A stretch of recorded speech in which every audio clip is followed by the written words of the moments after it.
High, আমি পূর্ব বর্ধমান থেকে শৈলী বলছি। কেমন আছো তোমরা সকলে? আশা করি সকলেই খুব ভালো আছে। চলে এসেছি নতুন আরেকটা ভিডিও নিয়ে। জানি অনেকদিন ভিডিও দিতে পারিনি, তো কোনো সমস্যা নেই, আমি আবার নতুন করে ভিডিও দিচ্ছি, তোমরা কিন্তু অবশ্যই দেখবে। তো কি ভাবছো আমি এখন রেডি হয়ে কোথায় যাচ্ছি? আরে ঘুরতে যাচ্ছি, ঘুরতে। সকালবেলা 4টের সময় আমি উঠে রেডি হওয়া আরম্ভ করে দিয়েছি। এখানে একটা জিন্স টপ, হালকা করে একটু লিপস্টিক, কপালে একটা টিপ আর চুলটাকে গুটিয়ে বেঁধে নিয়েছি। অনেকটা রাস্তা জার্নি আছে, তো চুল খোলা কিছুতেই যাবে না। আর এই যে আমার বাবা, তো তার সঙ্গে এখন বেরিয়ে পড়ছি ঘুরতে যাওয়ার জন্য। রাস্তায় এসেই প্রথমে আমি দোকান থেকে এক কাপ চা খেলাম, আর তারপরে এই যে লাগেজটা নিয়ে সঙ্গে সঙ্গে টোটোতে উঠে লাগেজ বলতে আমার ওই স্কুল ব্যাগ। আমি মধ্যবিত্ত, লাগেজ হিসেবে তো স্কুল ব্যাগটাই ব্যবহার করবো। যাই হোক গাইস, ঘুরতে যাচ্ছি বলে কথা, বেশি ইমোশনাল হলে একদম চলবে না, মজায় মজায় ঘুরবো। প্রথমে টোটো করে চলে গেছিলাম স্টেশনে, তারপরে উঠে পড়লাম ট্রেনে। আর ট্রেনে উঠে আমি জানলার ধারে হচ্ছে গিয়ে সিট পাইনি, তার জন্য দূর থেকে একটু ক্যামেরাটা করছিলাম। হ্যাঁ হ্যাঁ, আমি আর বাবা একাই যাইনি, সঙ্গে আছে মামা, মাসি, ভাই, দুটো মামা ছিল। সবার সাথে মজা করতে করতে বেশ ভালোই যাচ্ছিল দিনটা। সমস্ত কিছু একদমই ভিডিও করা হয়নি, যেটুকু মানে টুকরো টুকরো করে আর কি ভিডিওগুলো করা হয়েছে। আচ্ছা, তোমাদেরকে একটা স্টেশন দেখাচ্ছি, তো স্টেশনটার নাম যদি তোমরা কেউ বলতে পারো তাহলে অবশ্যই কিন্তু কমেন্টে জানিও। এই যে সেই স্টেশনটা, তোমরা যদি এই নামটা কেউ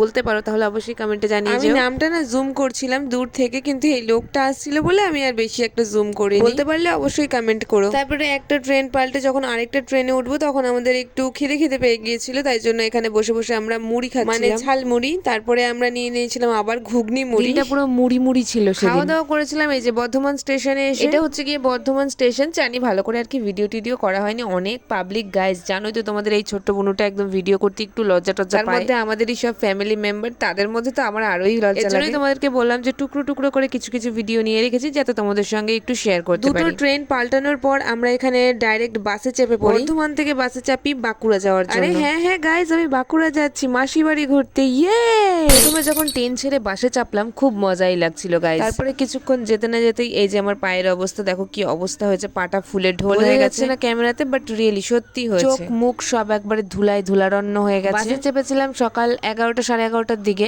আর নেমেছিলাম হচ্ছে গিয়ে 4টে সাড়ে 4টের দিকে। ভাবো তাহলে আমাদের পিছনের কিরকম অবস্থা। এখানে ক্ষান্ত নেই গাইজ, একটা বাস পাল্টে আবারও একটা বাস আমাদের ধরতে হয়। মাঝখানে এসে মনে হচ্ছিল মাসি এত দূরে কি করতে যে বিয়ে করেছিল, কেন বিয়ে করেছিল, থেকে তো কাছে বিয়ে করাই ভালো ছিল। তারপরে আবার মনে হলো যে এত দূরে যদি বিয়ে না করতো তাহলে তো আমরা ঘুরতেই আসতে পারতাম না। ভাগ্যিস এত দূরে বিয়েটা করেছিল।